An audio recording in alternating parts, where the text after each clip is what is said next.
and thank you for watching.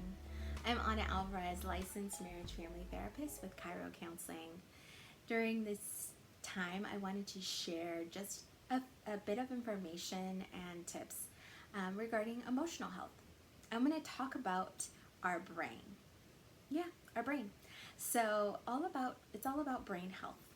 Okay, managing our brain and our mind. Mind and brain are very different. They're not one and the same. Our mind is the part that thinks and feels, chooses and decides.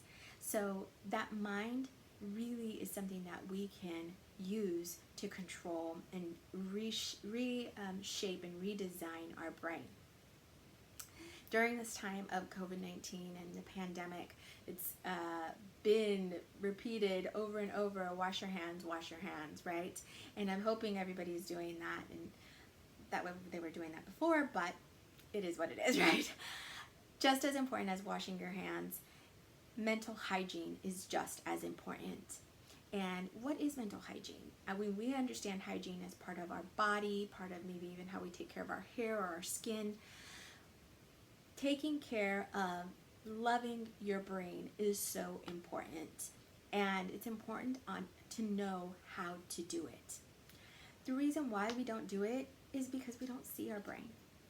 We can't see it, okay? So just like we can see our skin, we can see our hair, we can even see the figure of our body, we can pay attention when it needs some help, and we'll do something about it.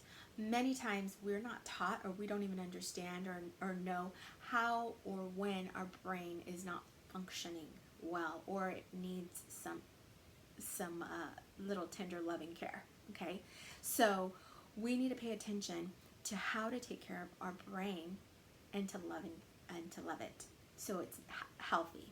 Okay, because it really is how we function. It's, without our brain we wouldn't be able to function.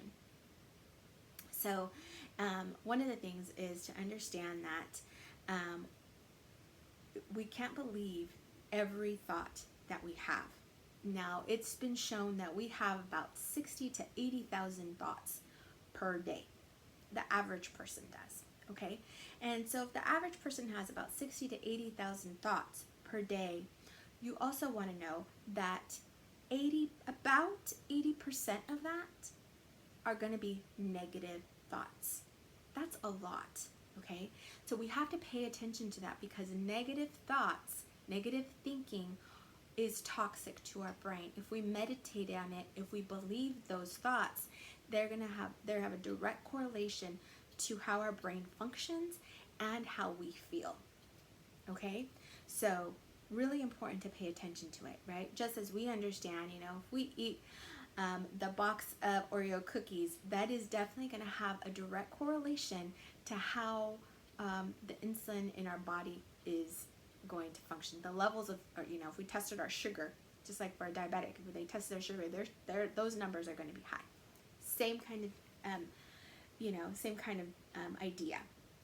So what can you do to make sure your brain is healthy and that you're loving and caring for it? Making sure that you avoid certain things, okay? So you want to avoid drugs and alcohol. Those things exacerbate the problem, okay?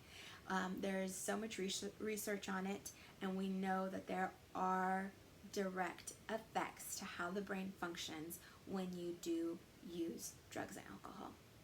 The other thing would be to be careful to avoid believing every negative thought. So you will want to be careful on what you consume, what information you consume. So that would be perhaps even just putting boundaries on people, social media, news, what you're consuming, what are you ingesting, what information are you taking in, because that will have a direct effect on how you think and what you believe.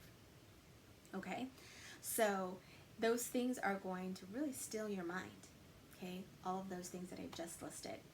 And when we are careful with those things, you're going to see a big difference.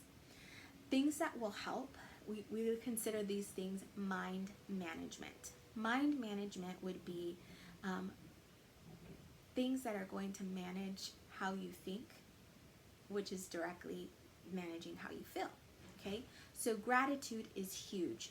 Being grateful for things that are in your life, starting your day with that, really focusing on what you are thankful for, what have you been blessed with, is going to help you feel different, and it is going to shift the way you think.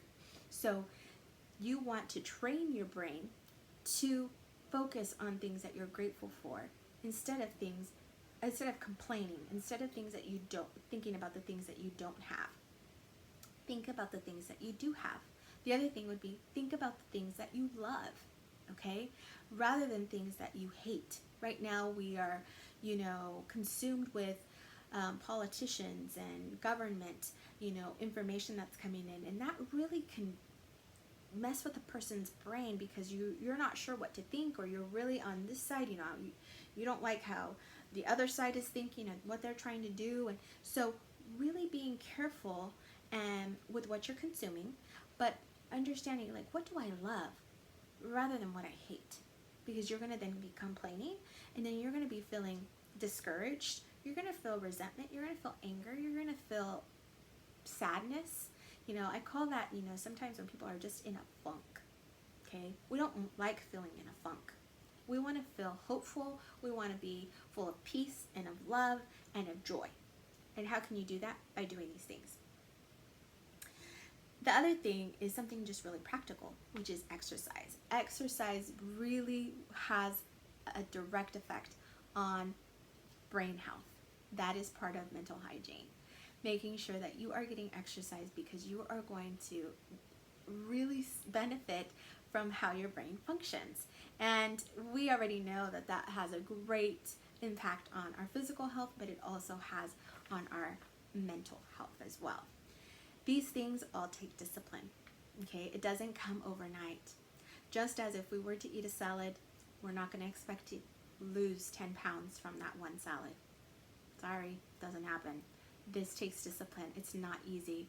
So when I tell this to people, it's like easier said than done, right?